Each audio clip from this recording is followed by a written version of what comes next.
100, more than ang papadala ni Lord dito. Amen? Yan, salamat sa Diyos dahil kami ay nakarating dito sa The Heart of Christ General Trias, Cavite! Alam niyo ba, pag alis namin doon, wala pa akong lahat. Pero nung pumunta, dumaan kami ng Tanawan, ayun na bumuhos na malakas na ulan. Pero sabi ni Pastor Dave, walang mahirap sa nagmamahal. Amen? Dahil kayo ay kapamilya na namin, kapuso na namin. Yan, diba? Sino naman kaya dito ng lalaki? Asa tanay? Salamat sa Diyos dahil sa pagsunod, meron talagang pagpapala. Kami po ay mga associate pastor, senior pastor, yan no? The Heart of Christ, Lipa, Batangas, ang pagkabola ko yan. Pastor Mark. Yan, kami po ay mag-asawa. And napakabuti ng Diyos dahil kami ngayong taon ay mag-9 years na. Wow! Hallelujah! Yan, meron po kami 3 anak. Yan, ang panganay namin ay 5 years old. Ang sumunod ay 3 years old. Ang sumunod ay 9 months. Alam mo po, sa pagsunod merong pagpapala. Kami po ni Pastor Lee, ang inyo pong pastor dito sa The Heart of Christ, General Trias, magkasama po kami naglilingkod sa Panginoon, si Pastor Jairus. Magkasama po kami sa hirap at ginhawa, sa masaya, sa malungkot. Alam mo ba, magkasama po kami. Yan. Kung paano nagsimula ang Paranaque, kaya gano'n na kami katagal na magkasama sa simbahan. Pero ang Diyos talaga, no, meron talaga siyang mga espesyal na gagawin sa buhay natin at kami ay hinayo, sinet out, sinet apart sa Lipa, Batangas. At ang church po namin ay magtutuyos na ngayong September. Yan, September, anniversary po namin. Alam niyo po sa simula, hindi po madali. Pero alam niyo ba, step of faith po talaga at pagsunod. Obedience talaga. Dahil ang pag-pioneer po ng church, lalo na meron ka pang mga maliliit na anak, talagang grabe talaga. You will endure. Pero salamat sa Diyos, sa capacity na ibinigay ng Diyos, sa lakas ng Diyos na ibinigay sa aming mag-asawa. Talagang everyday na pagtatagumpayan po namin lahat na nanakaman ng buhay at nagpapatuloy na maglingkod sa Panginoon. Ayan. Kaya kayo mo dito magpatuloy po kayo. Umakay po kayo. Lumabas talaga tayo sa ating mga comfort zone. Dahil doon tayo gagamitin ng Diyos. Yung inilagay ng Diyos sa iyo, alam mo ba, espesyal yan. Kaya tuklasin mo yan kung ano ang inilagay ng Diyos sa iyo. Amen? Hindi po ako mag-pitch na yung asawa ko po. Ayan, salamat sa Panginoon. Purihin po ang Panginoon. Amen. Palakpakan natin ang Diyos. Dahil yung pangitain na ang simbahan ng Habitation of United Believers ay parang kabuti. Kaya sabihin mo sa katabi mo, para kang kabuti. Dapat ay dumadami. Amen. So, ang aking isi-share mga kapatid ay ang buhay ko kay Kristo. Na nakatuon lamang kay Kristo, hindi sa problema ko. Ang buhay ko kay Kristo. Sabi sa Galatians 2:20, I have been crucified with Christ. It is no longer I who live, but Christ lives in me. So tayo sa mga nagsisimula, lalo sa mga simbahan, mga kabataan, pay your attention. Ang mata kay pastor. Sa mga nagsisimula sa church, kailangan talaga natin ma-develop ano ba talaga yung ating na-encounter sa Panginoon. Kasi iyon yung ating ibabahagi sa labas. So kapag wala tayong na-develop sa ating puso, mahihirapan tayong magbahagi. Sabihin mo nga sa katabi mo, ano na ba ang na-develop? Yan, kailangan may ma-develop. ma-develop ang pagkanta, yan, ma-develop. Lahat kailangan ma-develop. Kami po nung nagsisimula sa church, kami pong mag-asawa lang at dalawa naming anak. So, 2 years ago. At wala pong marunong sa aming mag-gitara at wala rin pong marunong kumanta. So, no option, di ba? Obedience. Di ba? Obey, obey, obey. Sa iyong pagsunod, may nade-develop. Kaya sa iyong pagsunod, sabi mo sa katabi mo, dapat may nade-develop. Sabi nga ni Ate Joy kanina, kung wala ka pang time, meron kang talent na dapat hindi na hinihide, kundi pinapakita. So kung may puso kang maglingkod, ito ang avenue mo, ang the hub of Christ, ang avenue mo para makita mo ang potential mo sa Panginoon. At yan po ang nakita namin nung kami ay lumabas mula sa Parañaque papunta sa Alae. Kaya nagkaroon ng isa pang barako. Ayan. So naging 3 ang barako doon po. Made in Batangas po ang aming bunso. Yan, si Jeremiah. Ang nagpangalan po niyan ay si Pastor May. Prophet. Ayan. So, kailangan, pagpunta mo doon sa lugar na tinawag ka, kailangan meron kang madedevelop. Kasi, sa totoo po, kung kami ay handa sa handa, hindi pa talaga. Sa totoo. Hindi talaga. Lahat tayo, pag tayo ay tinawag, minsan hindi talaga tayo prepared. Walang practice, walang script, kundi kung ano yung nilagay ng Panginoon sa puso mo. Sasabihin mo sa katabi mo, ano ba ang nasa puso mo ngayon? Ano ba yan? May problema ba? May problema ba? Mga kapatid, may problema. Ano at sino magkaiba? Ang tanong ko lang, ano? Diba? Yung sino, iba na yon. So, ano ang problema? So, yung problema kasi, dumadating yan without notice. Alam niyo ba mga kapatid? Problem come without notice. So, kapag mayroong pinagawa sa iyo at nagkaroon ng issue, nagkaroon ng problema, doon na dadating ano talaga ang bunga mo sa puso mo. Kaya, surprise! So, pagka binigyan ka ng assignment, mag-vision ka, tapos hindi pala tama ang puso mo, lagot ka kay Lord. Lagot ka. Mananagot ka sa Panginoon. And thank God, sa aming paglilingkod sa Parañaque, hindi kami pinabayaan. Hindi kami iniwan. Kami nabanat, nabinat, nabunot, at na-bless. At dahil dito, alam niyo sa pagpapatuloy namin sa Lipa, nagugulat kami kahit wala kaming pamilya doon. Wala kaming kakilala. Wala kaming kamag-anak. Wala rin kaming tirahan. Kami ay naglakas loob at nanampalataya, nangupahan, nagumpisa sa house church. Maraming umalis, maraming dumating, pero nagpatuloy. Kasi nga, ang pagsunod ay hindi depende doon sa notice na dumadating sa iyo na problema. Ang pagsunod, period, hahakbang ka, kahit hindi mo nauunawaan o nauunawaan mong lubos, dahil nga pagsunod, ikaw ay susunod. So, walang exempted. Sa ating problema, tingnan mo nga yung katabi mo, kahit iyan ay mukhang mayaman, may problema yan. Kahit yan ay mahirap, mas lalo may problema. Meron kang education, nagtapos ka. Nagtapos ako, engineer. Nagtapos ang asawa ko, may problema kami. Kahit hindi ka nagtapos, nag-aaral ka, may problema.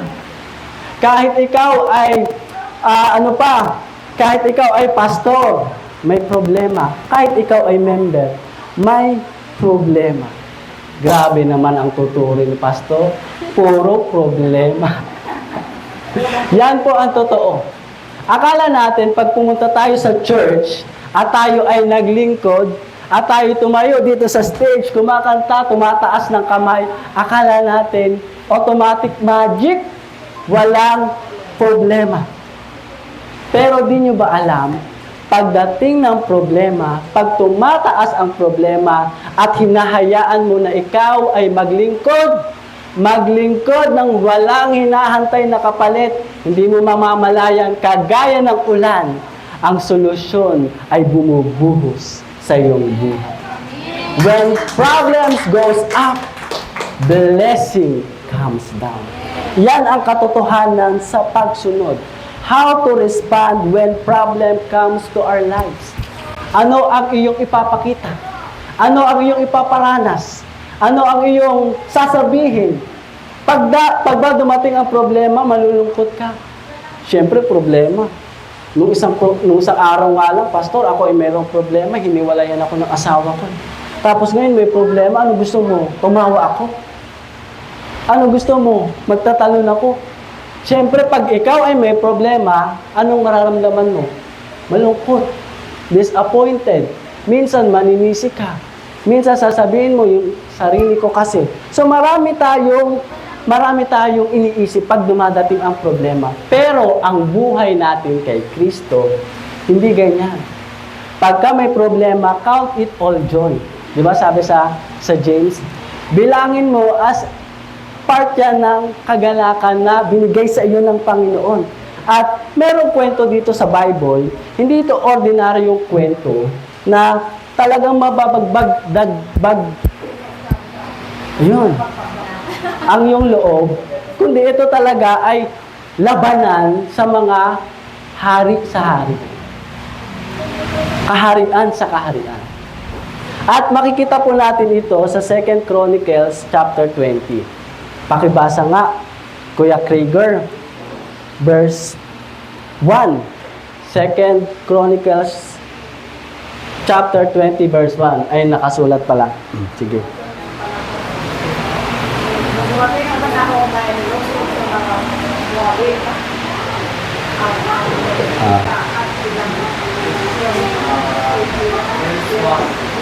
Okay.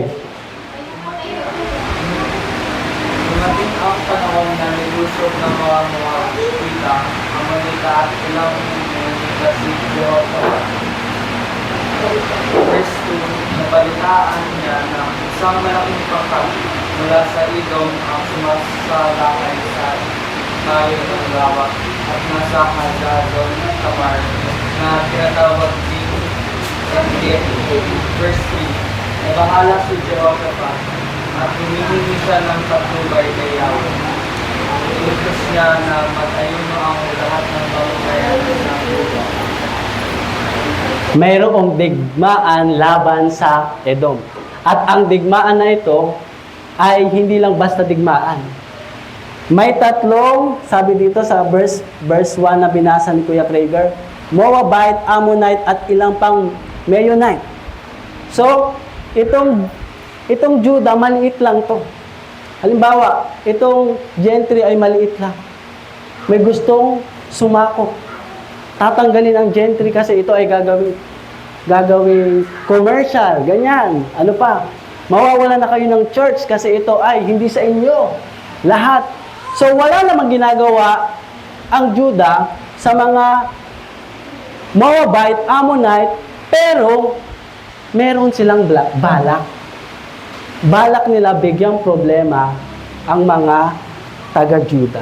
Sino ba sa inyo, kaganda-ganda ng ginagawa nyo, pero pinagbabalakan kayo ng mga tao na magkaroon ng problema. Minsan, tinutulungan nyo pa, kayo pa ang masama. So, itong nangyari sa kaharian ng Juda, ano nangyari? Sa verse 3, nabahala. Sino nabahala? Yung hari ng Juda na si Jehoshaphat. Sino ba ang hari ngayon dito? Diba? Sino ang mababahala pag may problema sa ating simbahan? Diba mga pastor, mga leader? So nababahala sila. At ano ang ginawa nila una? So ngayon, sa atin, para tayo ay nakatuon pa rin, yung buhay natin nakatuon pa rin kay Kristo, ito ang una nating gagawin. Una, sila ay nag-hunger strike. So walang kakain mamaya. Walang kakain. Tayo ay mag-aayuno. Sabi dito, nabahala si Jehoshaphat at humingi siya ng patnubay kay Yahweh. Inutos niya na mag-ayuno ang lahat ng mamamayan. So mayroong discipline. Mayroong self-control. So sa atin, pag alam natin may dumadating na bagyo, ano ginagawa natin? Pumupunta pa rin ba tayo sa dati nating gawin? O naghahanda ka? Siyempre, naghahanda ka. Meron na nga due date, di ba yung ating problem, minsan may notice. Ito, walang notice. Meron na nga due date, hindi ka pa naghahanda. Nandiyan na nga si Bill, nandiyan pa si Judith, pero ang ginagawa mo sa umaga, tatamad-tamad ka, yung hinigan mo, hindi mo matiklop, gabi na, tsaka mo titiklopin. Pero ito, walang ano-ano, maayos ang ginagawa nilang paglilingkod sa Panginoon, bigla na lang silang aatekihin. Ngayon, kung ikaw, nasa sitwasyon ni Jehoshaphat, mga anak, kung kayo ay nasa sitwasyon ng lingkod na ito, anong paghahanda ang gagawin? Siguro, hindi kayo mag-aayon. Ito na ang kamatayan namin. YOLO na. You live once. Di ba? Gagamitin ko na ang buhay ko. Pero ito, nangamba sila. So, napakahalaga na ang Diyos, pagka nagbigay sa iyo ng pahintulot na problema, ang Diyos magbibigay rin sa iyo ng solusyon. At ang solusyon, dapat ikaw handa rin tumanggap. Handa ka ba sa solusyon ng church niyo? Handa ka na bang tumayo? Handa ka na bang mag-apon? Handa ka na bang mabinat? Mabunot? Mabakbak? At sabihin mo sa kapitbahay mo, parating na ang Hesukristo tinanggap ko. Handa ka na ba? Sabihin mo sa katabi mo, handa na ako! Handa na ako! Ayan. Handa na ako mag-fasting. Sabi nila. Ano ba ang fasting na ginawa nila? Ito, fasting helps to find fulfillment in God's calling on your life. As well as subdue your flesh with all its conflict. So, ginawa nila ito kasi hindi nila alam ang gagawin nila.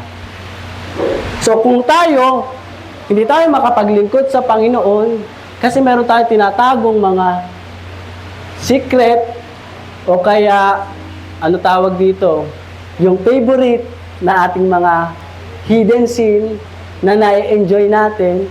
So, minsan, para makawala tayo dyan, ano gagawin natin? Kailangan mong mag-ayuno. Kailangan mong mag-fasting. Kung ikaw ay mahilig mag-ML, fasting mo ang ML. Attend ka ng prayer meeting. So, pwedeng ganon.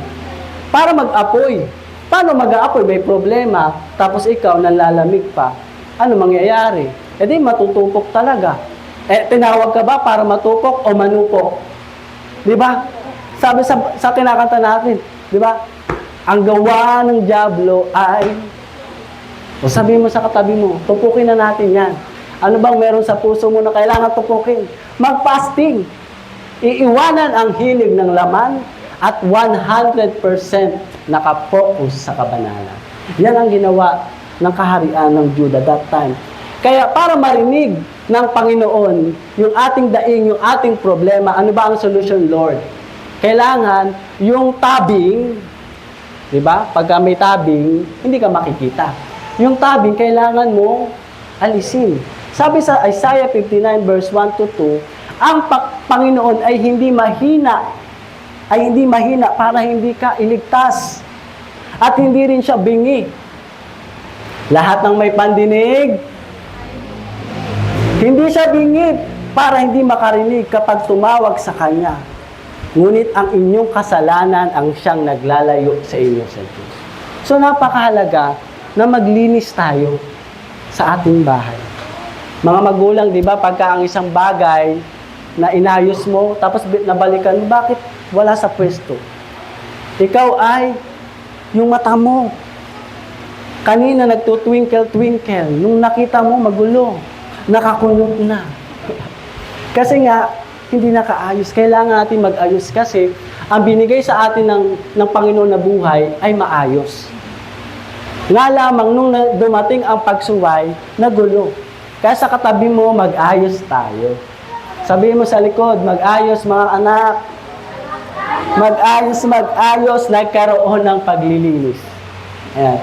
Kaya di ba, godliness, di ba, sabi cleanliness is next to godliness. Lagi ko nakikita yan eh. Nasa Bible din pala yun.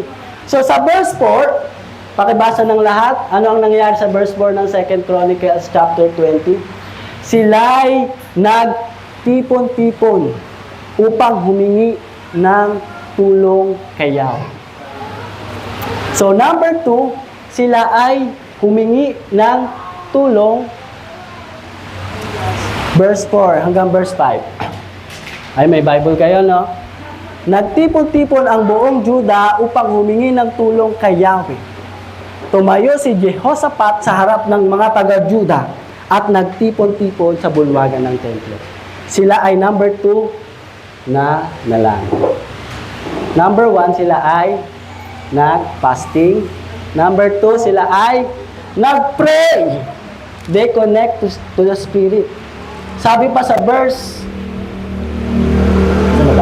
6, nanalangin siya, O Yahweh, di ba? Kayo po ang namamahala sa lahat ng bansa. Namamahala sa lahat ng bansa, ikaw ang may lubos na makapangyarihan. Kaya walang maaaring lumaban sa inyo. So kung kayo, mga kapatid, alam mo sa puso mo na ang buhay mo ay kay Kristo, at dumating ang problema hindi mo inaasahan, ano ang magiging response mo? Idulog mo sa Panginoon. Idulog mo sa Panginoon, walang imposible. Pray without ceasing. At sabi ni Jehoshaphat, tignan nyo, kilala niya ang Diyos. Siya ang namamahala. So sa ating pananalangin, ganun yung ating conviction na ikaw ang Diyos na namamahala. Ikaw ang may hawak ng langit at ng lupa. Ikaw ang nakatunghay araw at gabi sa aking buhay. Kaya hindi ako matatakot, dumating man ang kaaway ko, dumating man ang mga pangamba sa buhay ko, pangamba lang yan. Ang gagawin ko, ako'y mananalangin, ko-connect sa Espiritu Santo. Amen? Sabihin mo sa katabi mo, pray, pray, pray.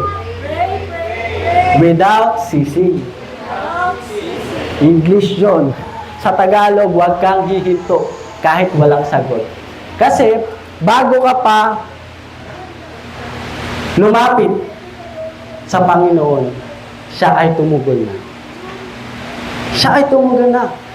Anong bigat na meron ka ngayon? Anumang bigat, anumang sama ng loob, anumang pasanin sa mundo na binigay sa iyo ng Diyos o ng mga tao, bago pa dumating yan, sabi ng Panginoon, period, tetelestai, it is complete.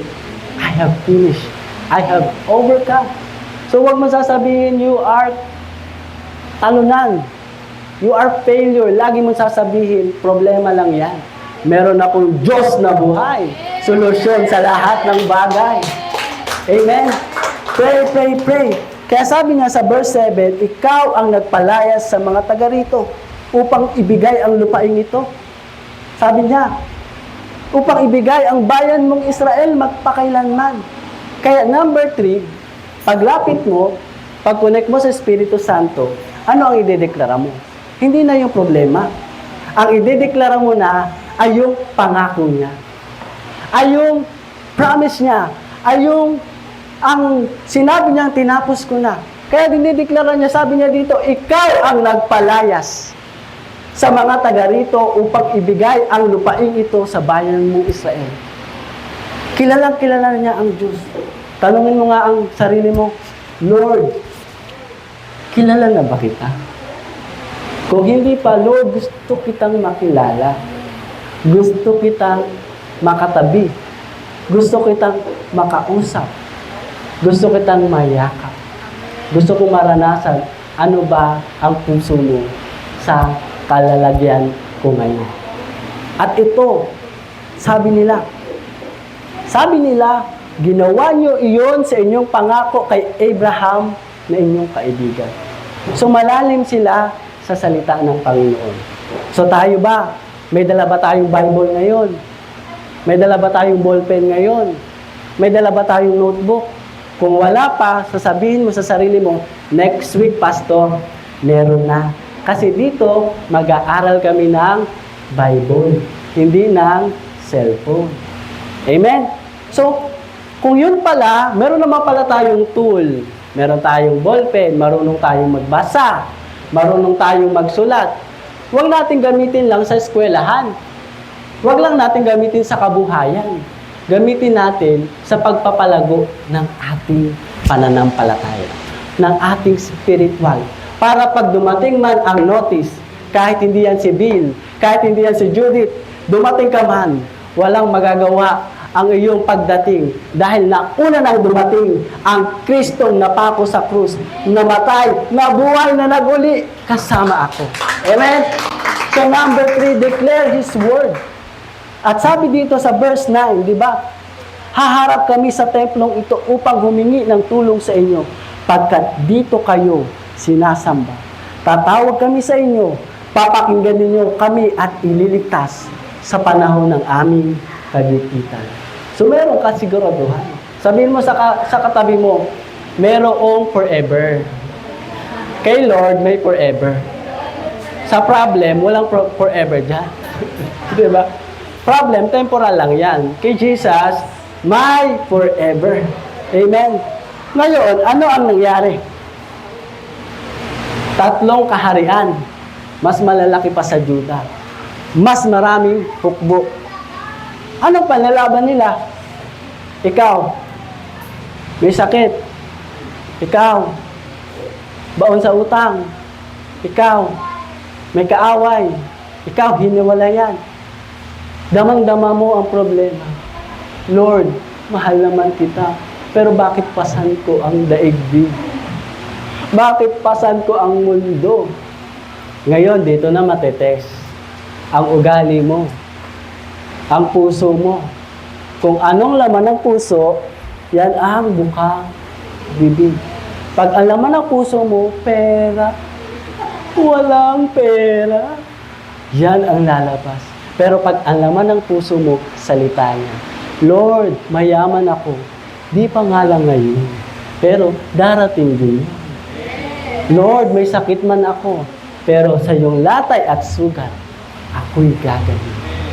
So habang may padating na mga problema o dumadating ang problema, ang gagawin mo mga kapatid, itong salita ng Panginoon, doon ka nakafocus. Yan ang buhay mo kay Kristo. Amen? Kanino ba ang buhay mo? Kay Christy? Kay Christopher? Nasaan ba ang buhay mo? Sino ang nagbibigay kulay ng buhay mo?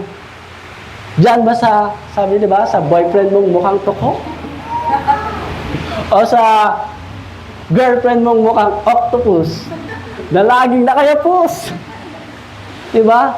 Kami, bago kami nagsimulang mag-asawa ni Pastor Donna, ako po, ang patotoo ko po, dati po akong bading na naging badong. Pero alam nyo, biyaya ng Diyos. Ang una ko lang hiling sa Panginoon, Lord, bigyan mo ako ng puso na makabalik sa iyo. Ako ay by the age of 4 or 5, ako ay nakaranas ng sexual abuse at lumaki akong mahiyain. At hanggang naranasan ko yung mga maling immoral.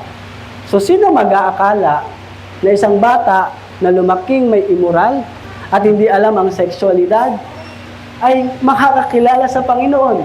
Hindi ba habag at grasya yun ng Panginoon? Amen?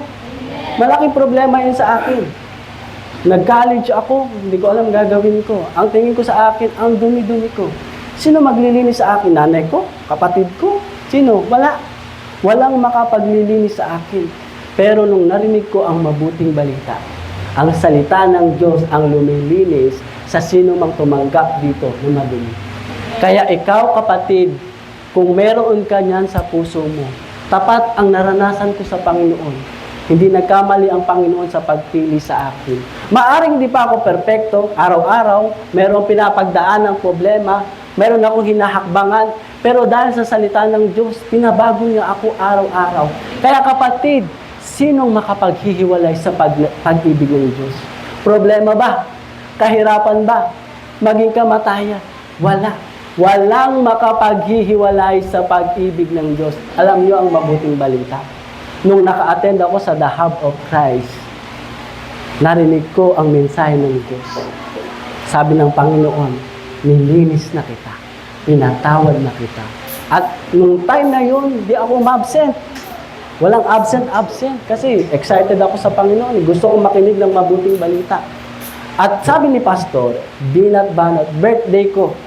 Sino dito pag birthday absent sa church? Pag Pasko, absent sa church. Pag kami patay, absent sa church. Pag may mga okasyon, di ba? Absent. Alam mo, nagpaalam ako, may okasyon. Pastor, birthday ko. Absent ako sa church, ha? Hindi. Magsimba ka muna at saka ka mag-celebrate. So, nagsimba ako. Sa pagsisimba ko, mayroong isang hindi pastor, prophet. Tinawag ako sa harap. Pinatong ang kamay, choose a girl that you will be together in a ministry. Sabi ko, paano mangyayari? Alam mo naman, Lord, di ba yung puso ko? Pusong mamon. Pero, pinatigas ng Panginoon. At noon, tumibok ang puso ko kay Pastora doon. Na ngayon ay asawa ko na at sinong mag-aakala magkakaroon kami ng 1, 2, 3 elephant. Bonus pa, meron pang simbahan. At maraming anak na pinagpala talaga. So we are blessed because of God's grace. Salita to ng Panginoon. Walang ibang makapagbabal. Pag sinabing salita ng Panginoon, period. Kaya sabihin mo, kung may problema ka, tinapos na yan ng Panginoon. Pwede ba? Huwag mong idamay ang problema mo sa paglilingkod mo. Ang problema mo, temporal lang yan. Ang iyong paglilingkod habang buhay yan. Kaya kung ano man ang pinagdadaanan mo, kapatid, sabihin mo sa katabi mo, dadaanan lang natin. Daanan lang natin. Yan, sabi sa Bible, your problem, the demon, lahat ng kaaway, it's footstool ng mga anghel. Eh, sino mas mataas sa atin? Anghel o tao? Tao ang mas mataas. Diba? Tao. Kasi ang tao may spirito. Ang anghel ay wala.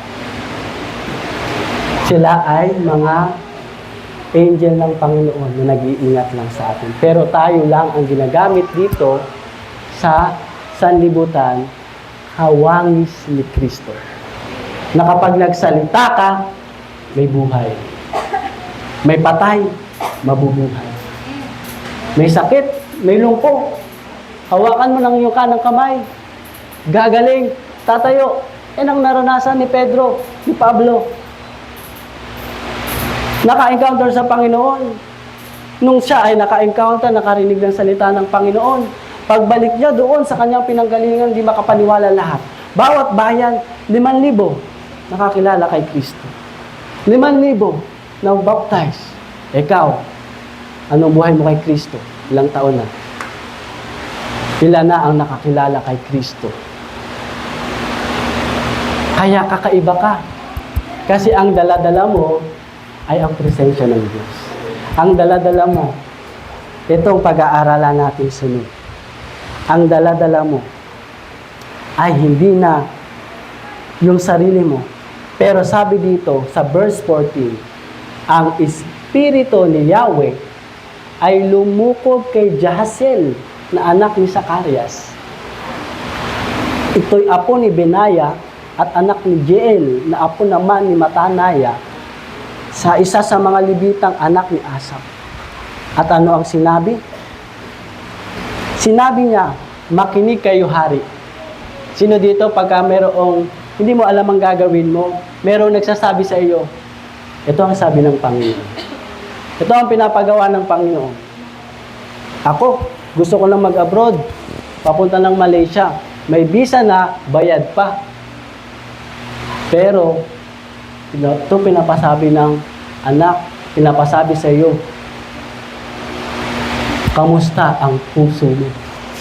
Sabi sa akin ni Pastor Dong, sabi ko, sinula ko lang sa church na to, ang dami namang palaisipan. Ano kamusta ang puso? Sinisip ko, kamusta nga ang puso ko? Ibig sabihin, hindi pa pala siya hinog. Nabubuo pa lang pala ang pananampalatayan. Kapag ako ay lumipad sa ibang bansa, hindi naman niya sinabi, napalaisipan ko lang, maaaring wala ako dito ngayon. Maaaring hindi ko siya asawa. Maaaring wala akong 3 anak. Maaaring walang biyayang ganito. Baka maaaring bumalik ako sa dati kong buhay. So, may dumating na espiritu sa buhay ng ating mga pastor at sila ang nagsasabi, ito yung pinapagawa sa atin.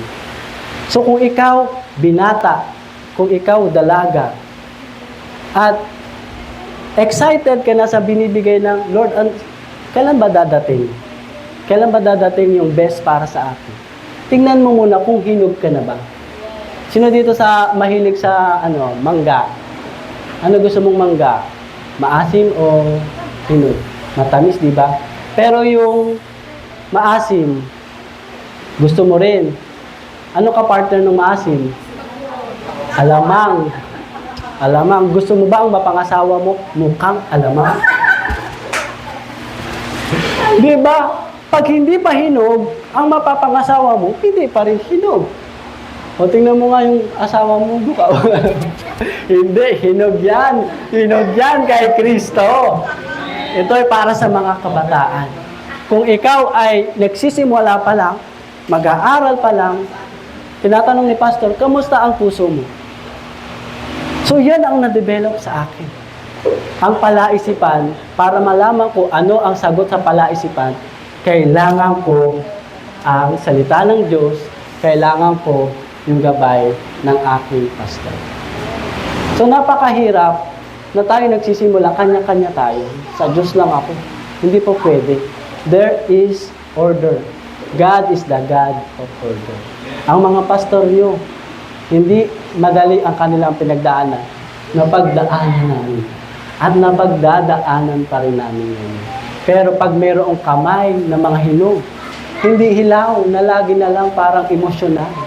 Laging nangangasim pag mayroong problema at mga pressure. Kundi mga matured sa pananampalataya. Alam nyo, yung lugar na ito, hindi magkakasya. Yung lugar na ito, magugulat kayo next year, 100. Next year, 200. Hindi imposible. Kasi ang dala-dala natin ay ang, sabi ng Panginoon, dumating ang Espiritu ni Yahweh. So number na ba tayo? 4.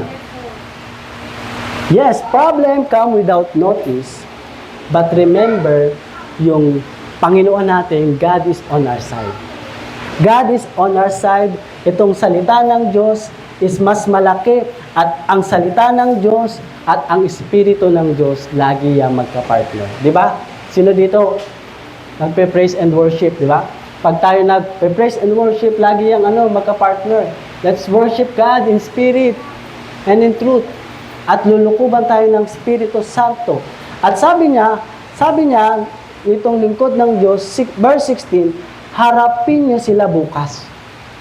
3 kaharian, malalaki, sobrang lalaki. Sino dito pagka mayroong problema tapos kinakato kayo, naniningil na. Di ba nagtatago kayo minsan? Tapos kinachat kayo o kaya kayo naman ang pinag-uutangan. Di ba? Nagtatago sila. Pero ito, verse 16, harapin ninyo bukas. Maaring harapin nyo bukas, baka may pambayad na. O ano kaya? Harapin nyo bukas, magaling na. Harapin nyo bukas, lalapit na yan sa Diyos. Harapin nyo sapagkat aahon sila sa is. Makakasagupan nyo sila. Doon sa libis ng silangan ng Jeruel. Hindi na kayo kailangan lumaban. Ano pa? Manatili lamang kayo sa inyong kinakatayuan. Grabe, no? Walang gagawin, haharap lang. Paano ka mananalo? Kuya Dex, sa tingin mo, paano ka mananalo nun? May 3 paparating na kayo ay lulusubin, sasakupin, at sabi lang sa Espiritu Santo, pumunta kayo dito sa harap, wala kayong gagawin. Sa tingin nyo, mananalo ka? Sa physical, hindi. Matatakot ka. Mangangamba ka ba? Diyos ka ba talaga? Pagod na ako. Di ko na nga alam ang gagawin mo. Papapuntahin mo pa ako doon. Di mo ba alam? Pumunta ka lang dito sa harap. Wala ka namang ginawa. Pero na-bless ka. Nakikita mo ba yon? Hindi mo nakikita sa mata, pero nararanasan mo. Kaya pag uwi mo, punong-puno ka ng pighati. Sakit. Pag uwi mo mamaya, punong-puno ka ng kagalingan, kagalakan. May ginawa ka ba? Naupo ka lang, tumayo ka lang. Ngayon, ano ang susi? Mga kapatid, number 5, worship Jesus. Worship Jesus.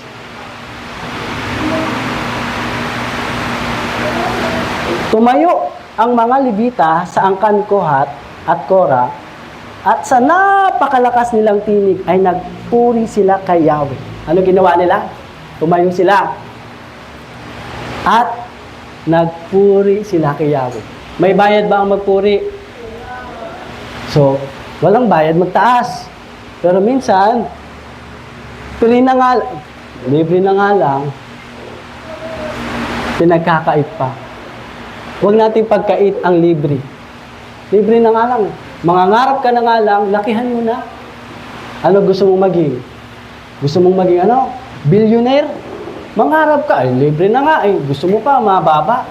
So, ngayon, sasamba ka na nga lang, itaas mo na. I-all out mo na. Kaya sila'y tumayo at kinabukasan, ano nangyari? Maaga silang lumabas at sabi dito, bago sila umalis, sinabi sa kanila ni Jehoshaphat, makinig kayo, mga taga-Juda. Magtiwala kayo sa Diyos, ninyong si Yahweh, at maging matatag kayo. Sa inyong pagtayo, maaaring may gagawin ba talaga ang Diyos sa aking pagpupuri? May gagawin ba ang Diyos sa aking pagsamba? Nandyan na siya, kakatok na. Paparating na ang mga kabayo. Paparating na ang mandirigma. Merong kayang gagawin talaga ang Diyos. Pero sabi ng kanilang hari, dahil pinaalalahanan siya nung lingkod ng Diyos, huwag kayong matakot. Itong hari, sinabi sa mga tao, huwag kayong matakot. Magtiwala kayo sa Diyos at maging matatag kayo. So it's time to exercise yung ating pananampalataya. Magtaas ka lang. Magpuri ka lang. Huwag kang huminto. Ano man ang parating na problema, ano man dumating na bagyo, ulan, gano'n man kabuhos yan sa buhay mo, sa inyong mag-asawa, sa inyong anak, sa inyong eskwela, lahat yan. Huwag mong isipin. Mag-focus ka lang, all out. Kasi nandito ka sa simbahan. Nandito ka sa templo ng Diyos. Ang gagawin mo, all out to Jesus. Lord, I surrender. Sa pagsuko ko sa iyo, Panginoon, lahat ng aking alalahanin, nandiyan na sa altar. Lahat yan, may divine exchange. Alam niyo ba, may nangyayari ngayon sa inyo? May divine exchange ang Panginoon sa atin. Kaya take courage. Take courage. Sabi sa verse 21, matapos niyang paalalahanan ang mga tao, pumili siya ng mga mang-aawit na magpupuri kay Yahweh. Yan, pipili na tayo. Ikaw, back up ka. Ikaw, magtatamburin ka. Ikaw, magbi-beatbox ka. Ikaw, magba-back up ka din. Ikaw, papalakpak ka lang muna. So may kanya-kanya. Yan, pumili ang mga awit na magpupuri dahil sa kanyang kahangahangang kabanalan. At sila'y umawit na sinabing purihin si Yahweh. Pag-ibig niya'y tunay, laging tapat kailanman. Nang marinig ng mga kaaway ang mga awitan, syempre, hukbo yun. Tama, mandirigma, 3 kaharian. Ilang kaya yun? Hindi ko alam kung ilan. Walang sinabi kung ilang bilang. Pero magpupuri ka, talagang maririnig yun. Kaya sa ating pagpupuri dito sa Dahab, talagang sumisigaw. Naririnig ng kapitbahay. Naririnig ng dyablo. Naririnig hanggang langit. Kasi ito, tingnan niyo anong ginawa. Nang marinig ng mga kaaway ang awitan, ginulo sila ni Yahweh. At dahil dito, sila ang nagkagulo. Ang sinalakay ng mga Ammonite at Moabite ang kasama nilang taga-Edom, nilipon nila ang mga ito. Pagkatapos, silang lahat ay nagpatayan. Sa pagpupuri mo, ang dyablo tumatakbo. Sa pagsamba mo, ang kaaway natatalo. Nakita mo, sila ang nagpatayan. Sino ang nanalo? Walang nanalo. Nakatayo ka lang doon, nagpupuri. Diba? Umaawit ng pagsamba. O kay saya at kay ganda, tayong lahat ay sama-sama. Tingnan niyo kung ganyan ang bawat pamilya. Meron kayang kaaway na makakapasok sa loob ng inyong tahanan? Wala. Bakit? Ang nakapalibot sa inyo ay banal na Espiritu Santo. Umakyat ang mga taga-Juda sa tore na nasa disyerto at nagmanman sa mga kaaway. Wala silang nakitang nakatakas. Lahat ay patay. Purihin natin ang Panginoon. Behind the problem, there is always a blessing. Lagi niyong tandaan. Sabi dito, halos hindi nila madala ang nasamsam nilang kawan, mga kagamitan sa verse 25, damit, maraming mahalagang bagay. At alam niyo ba kung ilang araw nila nasamsam yon? Hindi lang isa, hindi lang dalawa. Sabi sa verse 25, 3 araw. Nalagay mo ba, Kuya Joseph? 3 araw sa verse 25.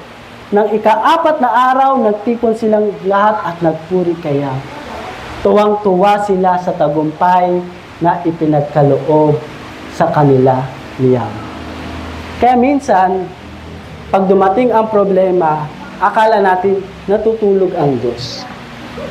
Pero kung titignan nyo yung 6 na ito, ikaw, alisin mo lahat ng makalaman sa puso mo. Pangalawa, manalangin ka. Pangatlo, balikan mo ang pangako ng Diyos. Pang-apat, ano pa? Kalimutan ko na yung pang-apat. Pang-apat, helper, yung banal na spirito, at yung take courage, exercise your faith. Makikita mo, kakaiba ang gagawin ng Diyos sa inyo. Naalala niyo po, last na to, behind the problem, there is a blessing. Sabi sa Mark 4, tingnan niyo po si Jesus. Bakit kailangan nakatuon tayo kay Jesus? Nakatuon tayo sa Panginoon. Mark 4 verse 35. Alam niyo po kung paano pinatigil ng Diyos ang bagyo? Siya po ay natutulog. Sino taas dito ang kamay na nagsasabing ang Diyos ay natutulog? Wala. Sigurado kayo. Sino sa lahat ng mga natutulog? Dito sa kanan.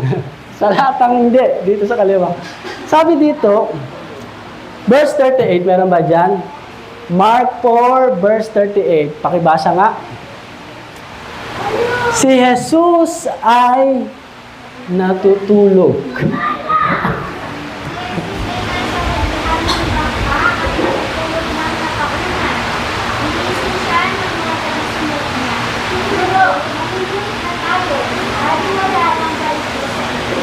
So kung titingnan nyo, minsan ang pagtuon mo sa sitwasyon, bakit hindi nagsasalita ang Diyos sa problema mo? Siya ay walang ginagawa. Pero hindi natin nababantayan, ang tinitest pala ng Panginoon ay yung ating pananampalataya. Kaya tingnan mo, oh, sabi niya dito, ginising nila, bumangon si Jesus at sinaway ang hangin. Tigil at sinabi sa lawa, tumahimik ka. Tumigil ang lawa at tumahimik. Pagkatapos sinabi niya sa kanyang mga alagad, bakit kayo natatakot? Hanggang ngayon ba'y wala pa rin kayo pananampalataya? Sinabi ng Diyos, tumigil ka. This is a result of a great faith. Sinabi ng isa, Diyos, gumising ka. Ganito na lang kami. Hindi mo ba nakikita? Mahuhulog na kami sa bangka. A result of no faith. Sila ba'y hindi alagad? Sila ba'y hindi na-baptize? Sila ay na-baptize. Pero bakit ganun? Tingnan nyo. Great faith. Tumigil ka. Ano mang problema, tumigil ka. Naglilingkod ako sa Panginoon. Nagpapahinga siya dahil siya ay may katawang lupa. Pero hindi ibig sabihin natutulog ang kanyang espiritu. Araw-araw kasama niyo ako. Nagpapagaling ako. Araw-araw. Nagpapakain tayo. Pero nasaan ang inyong pananampalataya? Linggo-linggo, nagsisimba kayo sa The Hub of Christ. General Trias, mayroon pang Paranaque. Nasaan ang inyong pananampalataya? Kaya hinahamon tayo ng Panginoon. Kasi may next level. Sabi diyan sa Mark 5, ang nakaharap ng Panginoon ay hindi na bagyo. Demonyo na. At kapag wala kang great faith sa simula, matatalo ka sa susunod. Kaya ito, sa simula, pagsisimula natin, i-develop natin, mag-ayuno, manalangin, mag-aral, sumamba sa Espiritu, sumamba sa katotohanan, at i-exercise natin ang faith. Para pag dumating ka, hindi na doon sa paglubog ng bangka dahil sa bagyo, dumating ka na doon sa Mark 5 na meron ng inaalihang demonyo. Hindi ikaw ang sasapian, kundi ikaw ay lalayuan because you have a great faith. You can move mountains. You can walk through the valley on the shadow of death because you have Jesus. Sabihin mo sa katabi mo, we can do this. We can do this. I can do all things through Christ who strengthens me. Walang mahirap. Walang mahirap. Sabi mo, ito, mapupuno natin to for the glory of God. Maraming may sakit, gagaling sa lugar na ito. Maraming ligaw, hindi alam ang gagawin. Makakatagpo ng purpose. Maraming mga kabataan nalululong sa masamang bisyo. Pero dahil sa pagtsatsaga ng mga anak, dahil sa pagtsatsaga ng mga leader, pagtitiwala sa Diyos, lahat ng ito, we can do all things through Christ who strengthens us. Walang makapaghihiwalay sa atin. Handa na ba kayo? Lahat ng handa na. Handa nang magpuri muli sa ating Panginoon. Amen. Palakpakan natin ang Panginoon. Tayo tumayo at umawit na mayroong pagsamba sa Panginoon. Hallelujah. Thank you, Jesus. Hallelujah. Walang mahirap.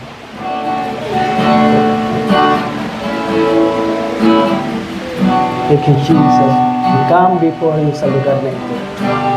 Walang mahirap, ano man ang pinagdadaanan ng aking mga kapatid. Lahat ng ito, pag aming iniluhod at sinabi, ang salita mo, Panginoon, ay tapat, tinapos mo na. Lahat ng ito ay napagtagumpayan mo na. Ito'y kanilang mararanasan. Ito'y kanilang masusumpungan sa presensya mo. Thank you, Jesus. Tayo lumapit sa Panginoon, tayo sumamba. Tayo pinagpala ng Panginoon, pinagkatiwalaan ng ganitong simbahan, isang malaking simbahan, mapupuno ng mga kaluluwa, nagpupuri. At ngayon kung ikaw yan, ikaw muna. One step at a time. One step at a time ang puso natin. Ilaan natin sa Panginoon sa hapon ito. Ibigay natin sa Diyos ang lahat-lahat. Siya'y dapat na pasalamatan ng ating buong spirito, ng ating buong kaluluwa, ng ating buong lakas.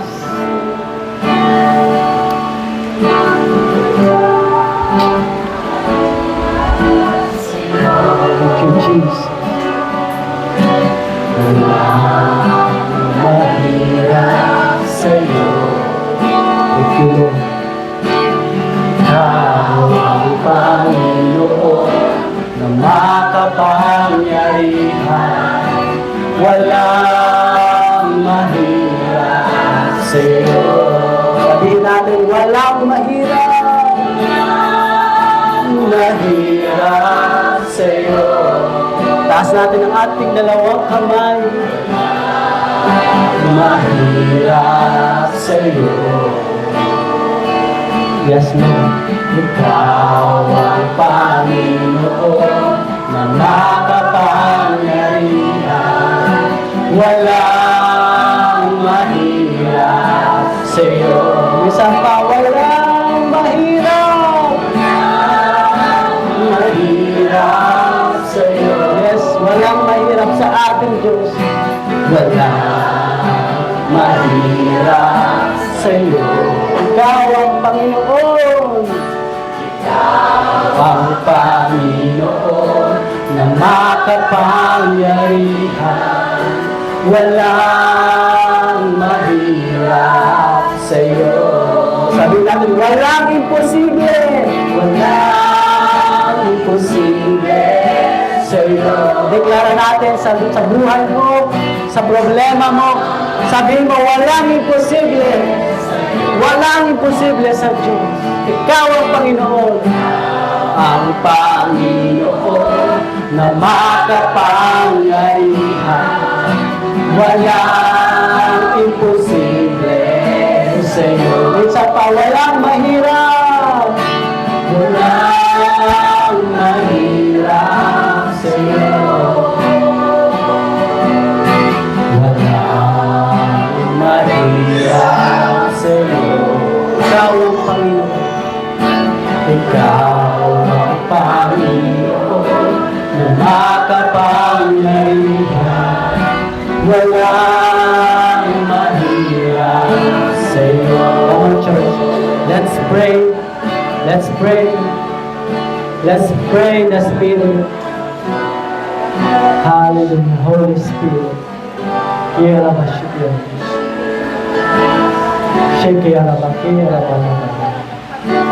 Open your mouth. Pray. Sabihin mo, hallelujah. Walang mahirap. Walang imposible. Come on.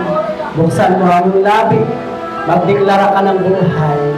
Magdeklara ka ng buhay sa iyong asawa, sa iyong mga anak, sa iyong mga kapatid, sa iyong mga kaibigan. Magdeklara ka ng pagpapahal. Walang imposible sa Diyos. Mga magulang, mga kapatid na hindi mo pa naaabot, banggitin mo ang pangalan, banggitin mo ang lahat ng mga ito. Walang imposible sa Diyos. Walang imposible sa Diyos. Aabutin niya ng Panginoon sa pamamagitan ng kamay na pinagaling, sa pamamagitan ng paa na pinatayo ng Panginoon sa lugar na ito. Gagamitin ka ng Panginoon. Gagamitin ng iyong buhay. We are an overcomer. We are atmosphere changer. We are more than conqueror. We are victorious. We are breakthrough. We are from breakthrough to breakthrough. From strength to strength. From glory to glory. Salamat, salamat Panginoon. Salamat sa kagalingan. Sino man may sakit sa lugar na ito, ano mang pumasok na karamdaman, Panginoon, sa aming mga katawan, ito'y aming sinasaway sapagkat ang katawang ito ay iyong banal na templo. Hawakan mo ang iyong katawan kung meron lang niyang karamdaman saan mang parte. Sa oras na ito, Panginoon, Lord, salamat. Salamat sa bukas na langit, Panginoon. Ibuhos mo nawa, Panginoon, ang panibagong kalakasan sa iyong mga lingkod, sa iyong mga anak. Sa oras na ito, tanggapin mo ang iyong kagalingan. Tanggapin mo ang paghihilom ng Panginoon. Anumang uri ng sakit, mula pisikal, mula sa loob, hinanakit, puot, galit, sa oras na ito, tinuturuan ka ng Panginoon magpatawad sapagkat siya man din ay nagpatawad. Salamat sa mga kapatawaran. Salamat sa oras na ito. Bawat pamilya, Panginoon, magsama-sama ang bawat pamilya. Pray without ceasing. Hanapin mo ang iyong mga anak. Hanapin mo ang iyong asawa. Hanapin mo ang iyong kapatid. Tayo magpanalangin, sabihin mo, mahal kita. Mahal kita sa biyaya ng Panginoon. Magtutulungan tayo. Magtutulungan tayo sa hirap at ginhawa. Maglilingkod tayo. Anumang problema, anumang pagpapala, kakayanin natin ito. May himala ang Diyos sa buhay natin. May pagpapala, may paghipo. Come on, let's declare. Pag-pray natin ang mga kabataan. Hallelujah, Jesus. Kiyara baba baba bashi, kiyara baba baba, kiyara baba baba. Ya kiyara baba baba, kiyara baba baba. Shikiyara baba baba, shikiyara baba baba, kiyara baba. Kiyara ba, shikiyara baba baba baba. Hallelujah, Jesus. Hallelujah, Lord. Salamat. Salamat, Panginoon. Salamat. We speak blessing. We speak blessing. We speak healing, Lord. Salamat. Salamat sa paghipo mo. Yes. Receive. Receive. Panginoon, salamat. Salamat sa pagbuhos mo. Salamat, Panginoon. Sinusuko namin ang lahat. Ikaw ang meron. Wala kami. Sa'yo kami umaasa. Thank you, Jesus. Thank you, Jesus. Thank you, Jesus. Salamat. Salamat. Salamat, Panginoon. Thank you, Lord. Hallelujah. Hallelujah, Lord. Hallelujah, Jesus. Hallelujah. Hallelujah. Hallelujah. Kira ba, shikira ba, kira ba. Exercise your faith. Salamat, Panginoon. Kira ba, shikira ba. Pagtapos ka ng manalangin, yung katabi mo naman, hayaan mo ikaw ay kanyang panalangin. Let's exercise. This is a house of prayer. Come on. Be a blessing to one another. Be a blessing, a channel of blessing to one another. Pray with one another. Kira ba, shikira ba. Kira ba. Kira ba, shikira ba.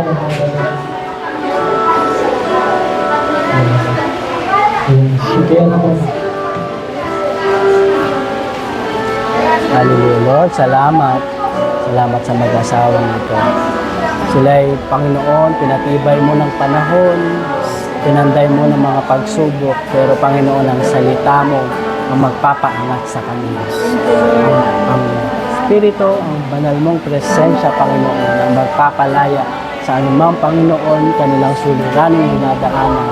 Samahan mo sila sa kanilang step of faith, sa buhay ni Kuya, sa buhay ng kanyang asawa, Panginoon. Kayo kay gaya ng inyong mga kapatid, kayo ay gagamitin ng Panginoon to advance the kingdom, to advance His message, to advance His promise. Salamat, salamat. I anoint you with the joy of gladness. I anoint you with the gift of healing, Panginoon. Salamat. Salamat, Panginoon. Mag-asawang ito'y maglilingkod mula ngayon sa habang panahon. Ano man ang kanilang mga pagsubok, Panginoon, magtatagumpayan mo ito kasama ng kanilang pagsunod. Pinagpapala ko sila, Lord. In Jesus' name, tanggapin mo ang biyaya ng Panginoon. Lumago at magpalago. Sa pangalan ni Jesus. Amen. Walang mahirap sa'yo. Ikaw ang Panginoon na makapangyarihan. Walang mahirap sa'yo. Isa pa. Walang mahirap sa'yo. Walang mahirap sa'yo. Ikaw ang Panginoon na makapangyarihan. Walang mahirap sa'yo. Walang mahirap sa'yo.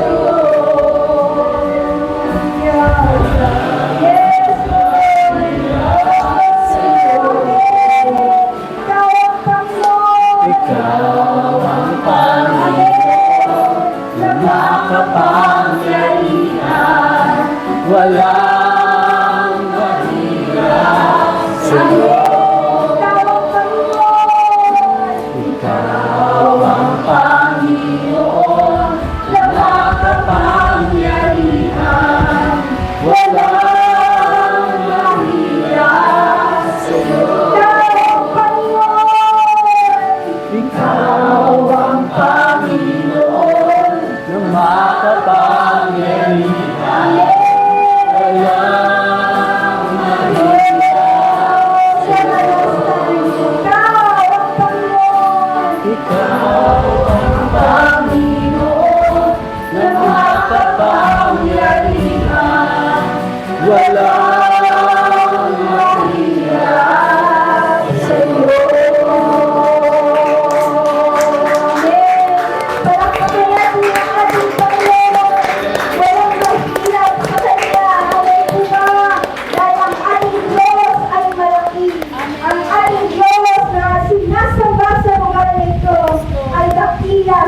Ama. Amen. Hallelujah. Salamat sa iyong mga salita sa hapon ito.